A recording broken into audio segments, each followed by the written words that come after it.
As the Allies and the Red Army retook large parts of Nazi-occupied territory during the Second World War, the true crimes of the Third Reich were unveiled. Concentration camps were found, scattered all across different regions, and inside these the horror of the Holocaust was played out. As the Germans retreated back west towards their homeland, they abandoned many of these camps or forced the prisoners held there to go on death marches with them to other camps. What the liberators often found was truly hell on earth, with thousands of prisoners left for dead, with no food or supplies, and in many cases the liberators found incredibly shocking scenes. Ravensbruck was a Nazi concentration camp, mostly for female prisoners, and as the Soviets advanced, the remaining prisoners were forced to be transported to different places. However, when the Red Army arrived, they found around 3,500 malnourished prisoners just left to die. Much of the crimes of Ravensbruck was carried out by evil guards, and one of these was Dorothea Binz, a woman known for her immense brutality.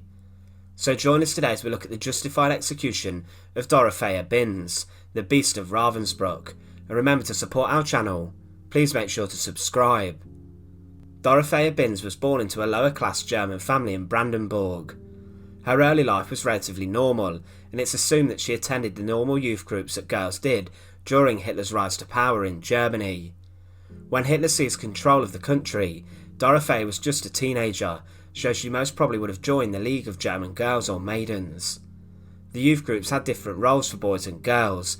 The boys joined the Hitler Youth and were taught how to become soldiers and do various different activities to prepare them for being involved in the military.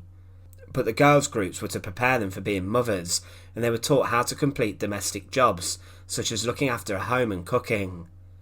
Inside the girls' groups, they were indoctrinated in the Nazi way of life, and were convinced to have as many children as possible for Hitler's Third Reich. Dorothea Binz stayed in education until she was 15, and she then decided to volunteer for work inside of a concentration camp. She volunteered to work inside the kitchens at Ravensbruck in August 1939, around the age of 19. Ravensbruck was a concentration camp found north of Berlin, where mostly female prisoners were kept. Throughout the camp's time inside the Third Reich, 132,000 women passed through the camp, almost 50,000 from Poland, 28,000 from the Soviet Union, and around 25,000 from Germany and Austria.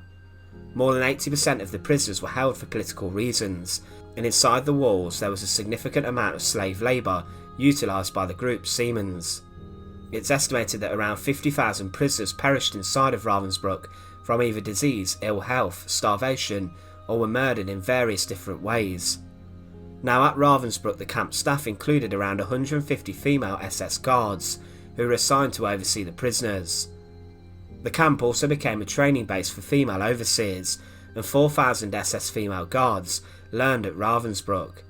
Many went on to senior positions at other camps, and here they were taught how to horrifically brutalise and treat prisoners.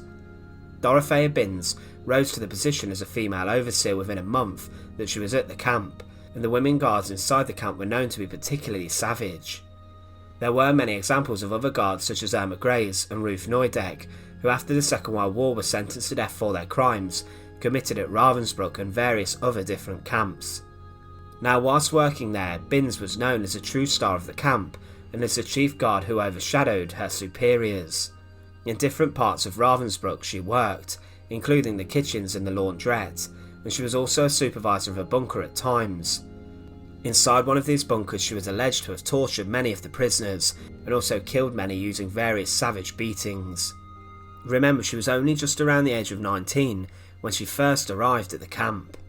Dorothea rose to the position as a deputy director of her penal block around September 1940, within a year that she arrived at the camp, and eventually became the director 2 years later. She became known as a deputy chief warder too in July 1943, before this was made official later on. Binz was known for being brutal with her whip, and was known in particular for beating prisoners savagely. She developed a reputation for picking on the weakest prisoners, and she watched for the weakest and the most scared women, who she would then shower with lashes or blows from her whip. She was said to have displayed an unwielding appetite of violence inside of the camp, and was noted to have kicked, shot, whipped, stomped, abused, beaten and punched many of the young women continuously. Every day the prisoners had to go through roll call, and allegedly when she appeared, the whole plaza where roll call took place fell silent, such was the fear that Binz created. She was noted for walking around with her German Shepherd, and often she would intimidate prisoners with this large dog, and she would then go around selecting women to be killed.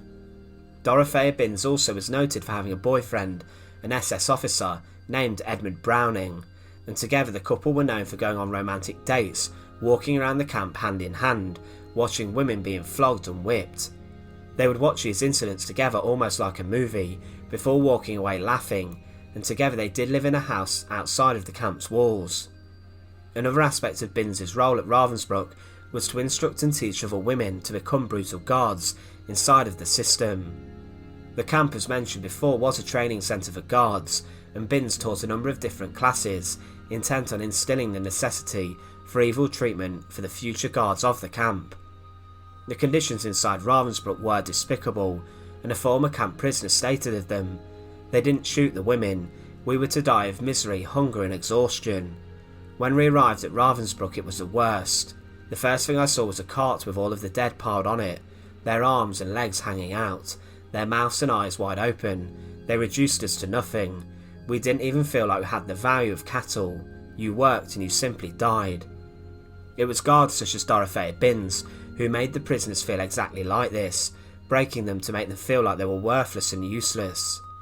All of the inmates were forced to complete hard labour, and those who were not able to work were killed and treated horrifically. As the Second World War came to an end, there was a need for prisoners to be moved from concentration camps to other camps closer to Germany and the heart of the Third Reich. At Ravensbruck, death marches did occur, and during one of them Dorothea Binz attempted to escape on her bicycle, and she fled knowing that after the war she would be tried as a war criminal and was likely to be sentenced to death. She was quickly captured on the 3rd of May 1945 by the British in Hamburg after being recognised during a stop, and she was then taken to Recklinghausen camp for interrogation and incarceration.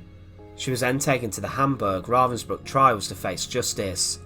These were heard before a military tribunal, and the defendants included SS officers, doctors and many of the female guards. Dorothea Binz was defendant number 10 in the first trial, which began on the 5th of December 1946, and this lasted until February the 3rd, 1947. On the scaffold, Pierpoint straightened Binz and then placed a black hood over her head, followed by the noose. She was then shuffled over the trapdoor in which a chalk X had been drawn on, and immediately Pierpoint pulled the lever, and Binz was executed in seconds since she entered the execution chamber. Dorothea Binz was a despicable SS guard who seemed to revel in the concentration camp system. However, at the end of the day she was a very young woman of 27 when she was executed for committing horrific war crimes inside of the camps.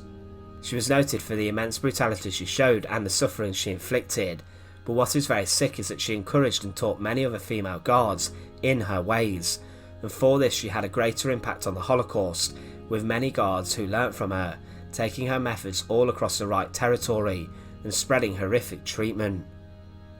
Once again, thanks for watching.